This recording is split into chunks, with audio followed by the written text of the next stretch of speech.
पादरे विमोहित हुए धाई आसीथिबा गोपी को श्रीकृष्ण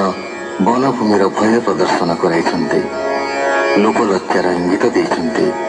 नर्कर भय देखाइछन्ते। आउ ब्रजभूमि को फेरी जावाकू प्रवर्ताइछन्ते। रात्रि कालरे निर्जन स्थान रे परपुरुष पाखरे स्त्री लोकंकर रहिबा असमीचीन। एपरि निष्ठुर कथा मान शुणी गोपी अधर दीर्घ निश्वास सुखी जाइछे। अवशेष से माने शोक गदगद कंठरे कहते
गोपपुर जीवु पति तनये आवरिबु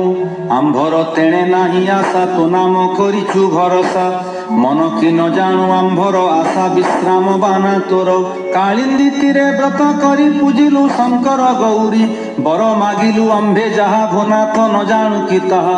आंभर वस्त्र चोरी करी तुझे बोइलु नरहरी रमिबी वृंदावने मुहि नियम कलु बेणु छुई आंभर साक्षीए मुरली किंपा पासरु बनमाली तोहर जेबे दया नाही किंपा राइलु बेणु बाई आंभर मन निज घरे बुड़ाई थिलु महासरे श्रवणे मुरली सुभिला कर चरण न चलिला जीवन हरिलु आंभर एबे तू कहिलु निष्ठुर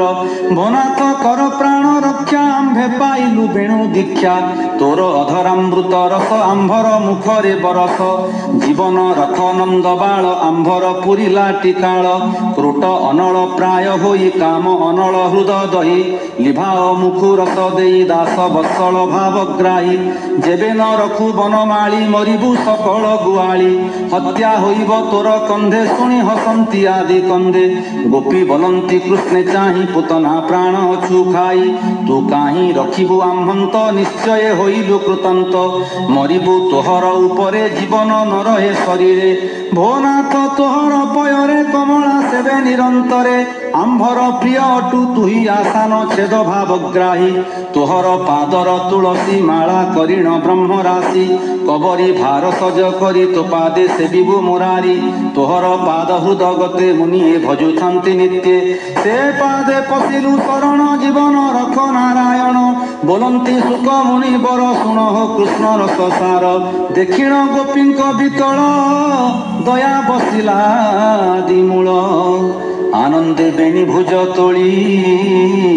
आस बोइले बनमाली बाहु विस्तारी कले कोण विश्वस्वरूपी आदि मूल आकर्षी आनी निज करे हृदय लगाई कोल कले टाकी जे थिला जोग माया शून्य रे विकासिला काया अत्यंत दिव्य रूपमान सुरेख तिलक बदन कृष्ण को बेढ़िले युवती गगने जेन्ने तारा पंती गोपीए तो समन होई पुष्प तुलंती बने जाई माला गुंथिले जत्न करी बर बरिले नरहरि कालिंदी बाली कुदे जाई गोपी मध्य भावग्राही जोग मायार बले हरि 16 सहस्र रूप धरी होइले बेनी बेनी जन गोपी रमिले भगवान रति पंडित बलवंत तोषिले गोपींकर चित्त कृष्ण रमण रस पाई ज्ञान हारिले सर्प गोई सबुरी देहे न कक्षत सबु कुचरे पद्महस्त सकले आलिंगन पाई हरस होई सर्प गोई मने विचार कले नारी स्वामीर गर्भ मने धरी आंभर प्राय भाग्यवंत नाही नहिबे जगत रमिलु अनादि पुरुष आंभरे हरि हेले बस गोपीए वृंदावती नामे थिला से कृष्ण सन्निधाने पूर्वे से अच्छी तप करी गोविंद तार भुज धरी छंदिले गोपींकर मन कृष्ण होइले अंतर्धान बोलई दास जगन्नाथ बने निरपी कृष्ण पथ से दयामय हरि पादे मन मोरहु अप्रमादे सुजन जनंकर हित कहई दास जगन्नाथ इति श्रीमद्भागवते महापुराणे पारमहंस्यां संहितायां दशम स्कन्धे पूर्वार्धे भगवतो रास क्रीडा वर्णनम नाम 30 अध्यायः।